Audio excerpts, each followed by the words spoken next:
Hello, hello, hello. My name is Chantsy and welcome to my YouTube channel. Welcome to today's Beauties with Strategies video. We are here at the GEM conference workspace, which is like a shared workspace in Ottawa, and it is owned and operated by Amanda Cockburn, and we're gonna get to know her a little bit today while I do my makeup. You didn't bring very much makeup today. I don't wear makeup. Okay, so she doesn't wear makeup, so we're gonna try to make this work. We have so much to talk about, but essentially before we jump in, I just wanted to introduce you. So you're the founder of the GEM conference, which is Ottawa's, first major, big, like large-scale women business operated. So how would you describe the GEM conference? What's a lifestyle and business conference? Okay. So you're not just coming to learn like all about social media or all about a certain business strategy. There's an element of wellness, lifestyle, personal development, and really kind of looking within yourself and what are you bringing to your business and to your family and your life. Yeah, and I feel like that's kind of how you run all your events. Yeah. So your kind of past life, it's not over yet, but your past life is curating local markets, and you did a lot of like Christmas markets and Valentine's markets, and so do you want to talk about that a little bit? Yeah, I'm still really passionate about the maker scene, and I hope that there's always a place in my life and my business for it. I have no plans to stop doing it at this point. You're good at curating people, and you host a lot of great like experience related events.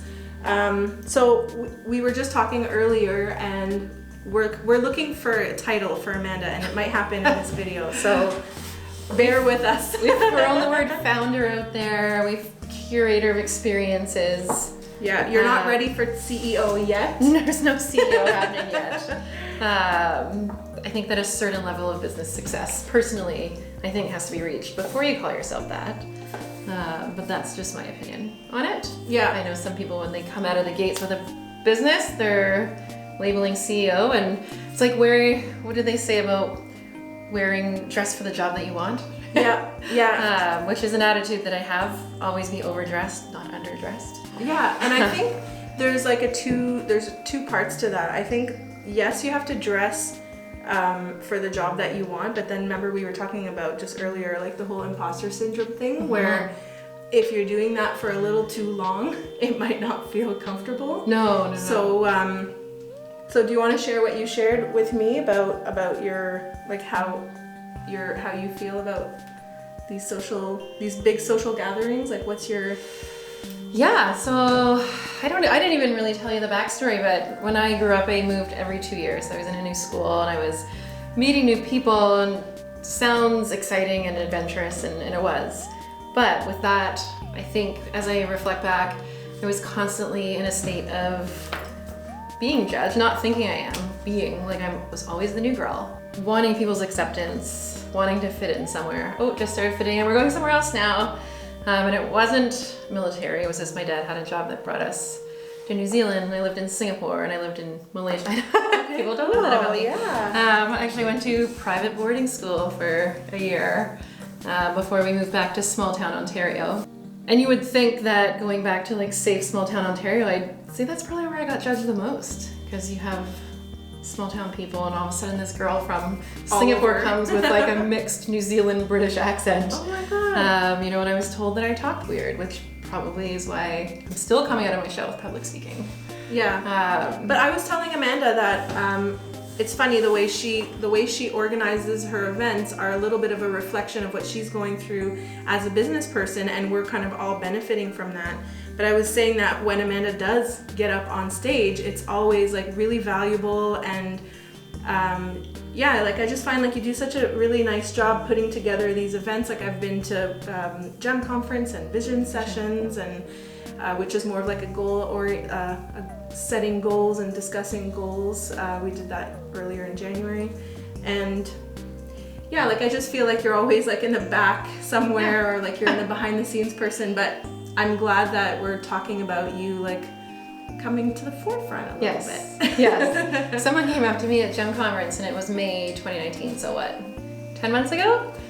And someone was, all of these, and I knew they were here in Ottawa. I knew all these amazing businesswomen were here. So it was incredible to see them all in this one room, and lots were missing, and hopefully we see them this year. Yeah. But someone came up to me and they were like, "Oh my God, you're that person. I should know who you are because you never put yourself. You're always putting other people." And I was like, "You are so right." Like, Yes. I know, and like as a blogger, influencer, like we are the face of what we do, and to me it's always odd when someone who's very successful and does a really good job is doing this like behind the scenes thing, or in the world of it is about you, you're actually not doing that, but then it's like that whole balancing the building your personal brand so people do get to know you and see that for sure. it is a lot of work. It's usually a 1, 2, 3 man show. Like it's not this whole, you don't have a huge team doing a lot of stuff. So good for you. You're doing a lot of good work for Thanks. us, and Ottawa's benefiting from it. I hope so. I hope so. I'm watching you do your makeup. Oh yeah, okay, yeah. I don't do makeup.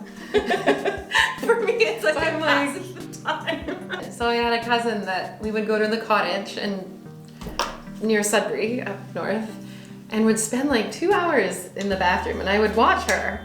She would do this elaborate makeup and then go jump in the lake. And I'd be like, but just really enjoyed putting that makeup on. And I used to watch her as a teenager. It's totally like a therapeutic thing. Like to me, it's like my morning meditation. I'm just like, it feels nice, and then you look good at the end. So yeah, I really love it. So okay, you were saying that you don't wear makeup. Okay. Tell me why.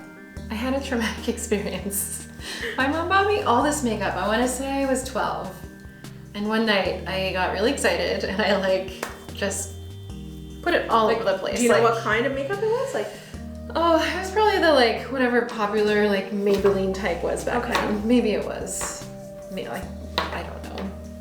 And I put it everywhere, and then I took it off and I got the most horrific rash on my face. Like literally, like my lips were like for months. Oh god. And it was pretty traumatic and awful. Wow. I didn't and have a lot of friends at the time. Yeah. One experience. Yeah, and I'm sure it was some kind of chemical or color like a reaction. And still, I've dabbled with lipstick again. It really dries them out and it makes me nervous. Okay. So I just kind of stay away from it. Eyeliner, some mascara, maybe a bit of like. I brought it. Oh, you here. brought your stuff. So I have some natural makeup. So this is a glow stick. Ooh. Yeah. That's cute. So it has a bit of mica in it, so you get a little bit of shimmer. Yeah. Okay. I know I didn't Let's even show put it the on my face. people. Is this from Ottawa or where's No, this? this brand. So it's Pink House. It's Glow so pretty. sticks. Yeah, and then they have. So I found this while I was exploring natural. I really don't do a lot of chemicals anymore. Okay. I actually just switched to shampoo bar and conditioner Oh, really? bar. How's that working for you? I can't believe how good it was. Oh, really? Yeah. I don't know. I'm scared. I love all the chemicals. I'm not there yet. As I bring Just all lather. the things. I'm not there yet. Yeah, well, but maybe it was my experience, and my mom was always pretty natural with her. Yeah, bit of a hippie, I'd say. Yeah. So yeah, I just didn't get back into makeup after that. So let's talk about GEM 2020. Yeah. Tell us when it is, what we can expect, what were your lessons learned? So last year was overwhelmingly positive. It was awesome. It was beautiful, and yeah, I was blown away. I'd say that I went through my second official burnout after that. Like, I think I can teach anything about burnout. It isn't just the work you put in and like the grind and staying up super late. I think that emotion also. So it's like go, and then there was so much positive emotion. And I think we relate negative or burnout to like when you're around negative emotions. Mm-hmm. Yeah, it was overwhelming. Like the emails I got and the DMs, and I couldn't respond to most of them because I was just in this state of like, kind of that imposter syndrome. So like accepting this positive that was coming. Right. But I screenshot them all and I've gone back and looked at them.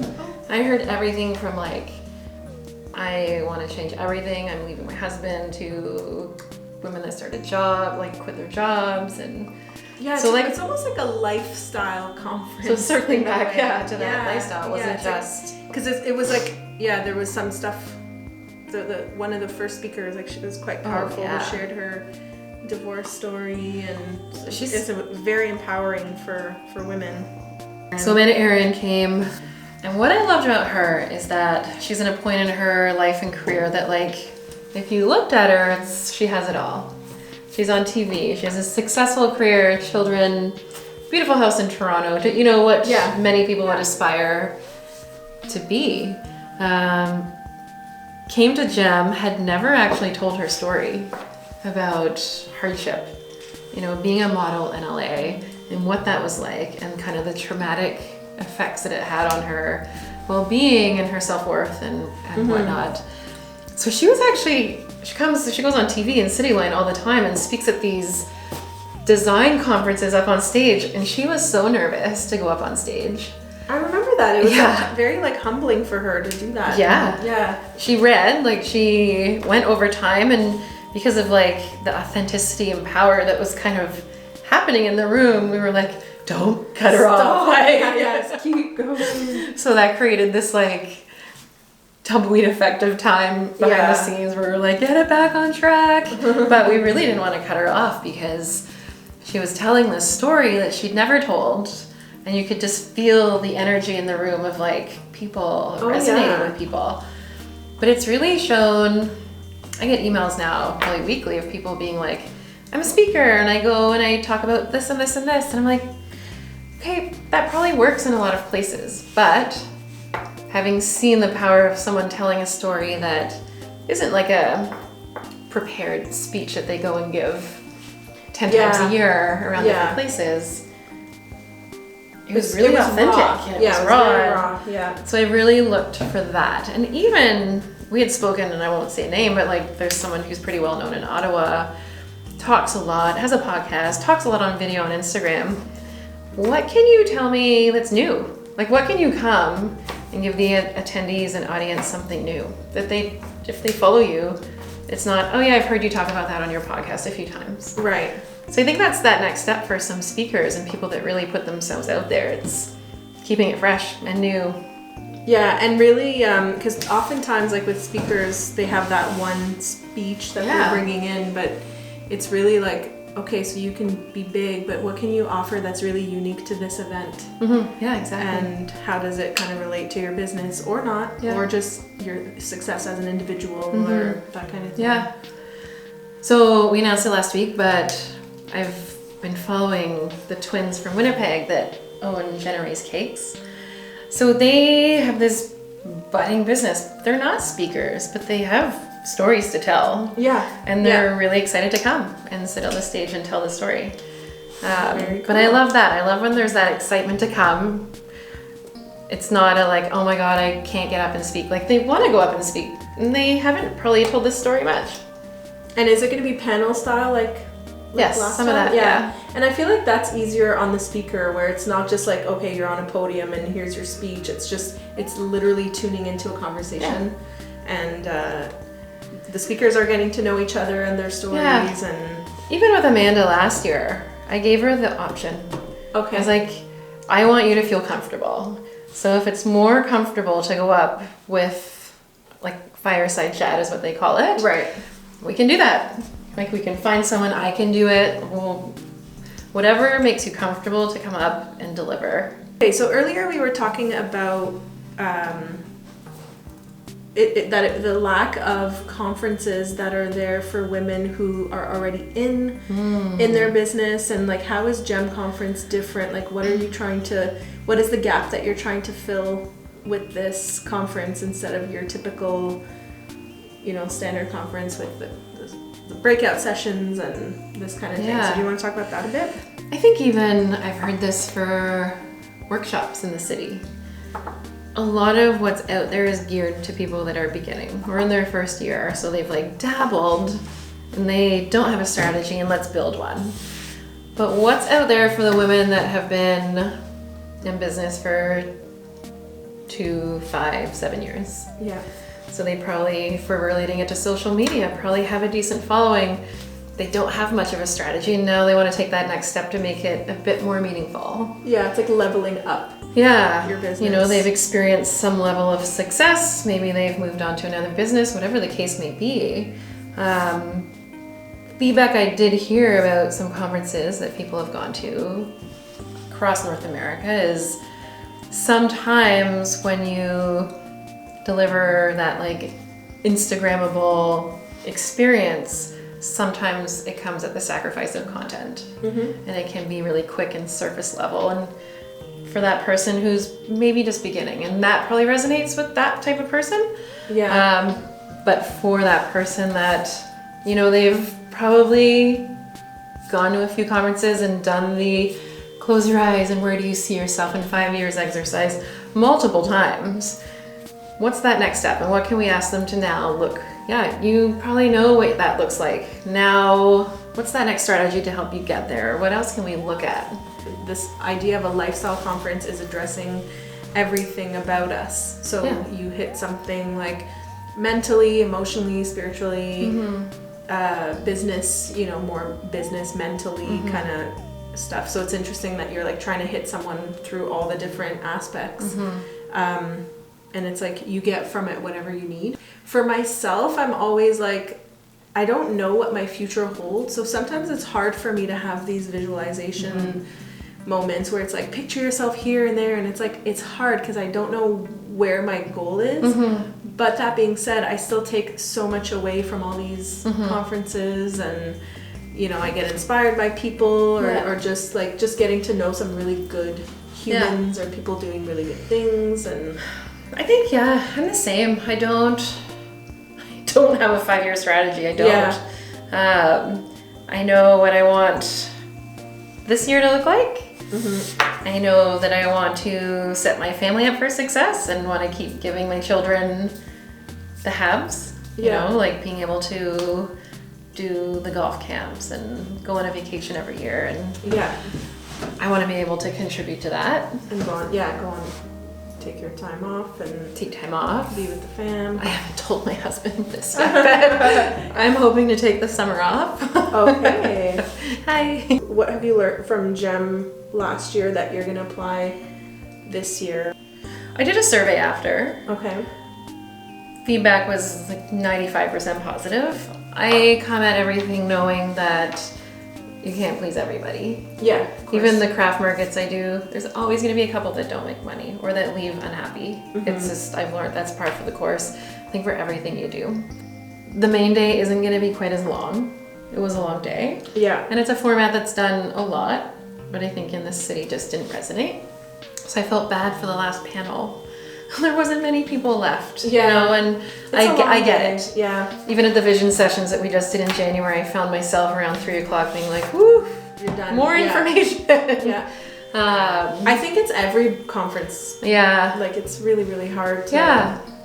And just making sure that like, maybe not putting anything too heavy towards the end, right? Where it's like asking people to like really like think and dig deep and whatnot. So it's 2 days this year. Yeah, it's a day and a half. I don't like the word VIP, so I think I'm gonna call it like the full experience. Okay. So if people can do the day and a half, with that you'll get like a kind of cocktail hour with the speakers at the end of that day. Or you can do the one longer day. It's not confirmed and we won't say it, but you're attracting some pretty big people. Yeah. And I just wanted to kind of touch on like your thoughts about how you're like contributing to the city with these events. Like, do you ever think like bigger than just Ottawa that you could be attracting people from, like, are there people from Montreal or there's different people and you've got like a crew like from Cornwall and like all kinds of little... there's a couple from Montreal coming, again drawing from Toronto. I think there's a really nice mix of like bringing in some people that kind of bring that like, I don't know what the word is. Like prestige? Yeah, let's put it that way. You know, and kind of showing that like this is a serious conference. Not serious, but like, do you know what I mean? It's a large scale. Yeah. And then mixing it with those like real people that you might run into at the yoga studio you know, that you know that they're building something kind of cool. So that's Tina from the Yoga Attic. Oh, is she speaking? Oh yeah, Tina. Tina. So Tina runs this yoga studio in Greeley in her attic. And case in point, people told her she was crazy. I even remember thinking, who's gonna go out there? And you go once and you meet Tina and realize how incredible her space is and how incredible she is. I co-hosted 3 beauty and yoga retreats there. Yeah. And Tina's amazing. It's special. Yeah. It's special what she's building and who she is and the people she collaborates with to bring fresh audiences to what she's doing. And we talked about this, but it's interesting that it's not like you don't have to be a speaker. No. To be invited at the GEM conference. Like you just have to have a really cool business or just be a cool person. Yeah. But people like her, that as soon as you meet her, you admire her. Like she's just wonderful. But her panel is going to be, and I think, when you get into wanting to work in physical spaces or event spaces, it is becoming more and more inaccessible price-wise. Yeah. So there's a reason that she's in her attic in Greeley. You get forced to do space. Well, even this space here is like the back of a house. The back of a house. I could be in Westboro for over double the price. Yeah. But I think that people are looking for unique venues and unique spaces. I know there's a shop off Westboro in their garage. Yeah. If you were 3 blocks up, you would be paying, I don't even know how much more. I know, it makes it really accessible to just, you have to be creative, but like really cool stuff comes out of that creativity. Yeah. But I think on the flip side of that, you have to hustle to get people there. Yeah. And what does that look like? Right, that's true. Yeah. So there's going to be a panel on that because people are always looking for new ways to reach customers and create physical experiences. But I think a lot of people probably get disillusioned with, I have to pay how much to be in certain places, or I know that a lot of landlords don't want to do pop-ups. It's not worth their time, their lawyer fees, real estate fees. They would rather it sit empty for years than give it to someone for 3 months. And I don't know if this is fact, but I heard that a lot of these developers get like a credit if their places are not rented out. So it's like it's a write-off. I've heard it's like a a loss. Yeah. So I'm like, that always bothered me. Yeah. But anyways, that's a whole other topic. No, but it's definitely not setting up the city for success because there's so many vacant spaces. So for GEM Conference, really looking to find that mix of kind of real Ottawa women that are doing great things, mix in a few kind of, high-level people. I don't just look at someone and think like, ooh, they bring prestige. It's what can they still tell? And one in particular, kind of listening to this person's podcast, as I was listening, I'm like, okay, she was just a girl with an Etsy shop once. Yeah. And it's, if you don't know that about this person and you just kind of see this image that's out there now, you wouldn't know the hardships, kind of relating back like Amanda from last year. So those are the stories I like to look for. Okay, so if our tickets sales are already begun? March 8th. So last year, International Women's Day. So I want to say I'm going to do the same this year. So March 6th for the mailing list. Oh, right. Yeah, a little teaser. Yeah. So June 3rd, 4th, it's going to be at the Horticulture Building at Lansdowne, which is a beautiful, beautiful old building in the city. I can talk finally because I'm done my makeup. Ooh, I think we're going to there's a food truck from Gatineau. Ooh. I feel confident saying this. We've been emailing and she's booked me in, but it's called Olivia. And it's this food truck that has like palm trees on the side of it. I feel like, do they not have a brunch restaurant also? They have a restaurant in Gatineau. Yeah. Yeah. Okay. So they have really cool tacos and smoothies and it's salad like bowls. very fresh. And okay, so Ottawa, June 3rd, 4th. Yeah. Where do people go to buy tickets? It'll be on the website. What is the website? gemconference.ca. GEM Conference. I'll put all those little details in the description box. I feel like my time is done because my makeup's done finally. It looks really good. What's that mascara? This is triple X from Stila, and it's so good, but it's like so big. It's really hard to use. But I also those your real lashes? Yeah, they're your real lashes. Yeah, they're beautiful. Thank you. I actually thought about getting the false eyelashes in the fall. Yeah. Just to kind of like, cause I'm a mom. Oh, and, yeah. You know, it's I very don't like wanna low look maintenance. tired. I would do it if I didn't have long lashes. I would do it, but I was like, long lashes, physical. lashes. Physical health. You should go back to physical health. Chantel's seeing lashes. All right, guys. Well, thank you so much for tuning in. I hope that if you're in Ottawa or if you're just outside the city, that you'll join us at the GEM conference. Thank you to Amanda, and I hope that you guys enjoyed this Beauties with Strategies, where we share strategies from beautiful women while we do our makeup or not. Watch others do their makeup. I can't believe you did that while we were sitting here. I wouldn't know the first thing to do. Well, there you go. There's my makeup look. All right, guys. Thanks for watching, and we'll see you in the next video. Bye.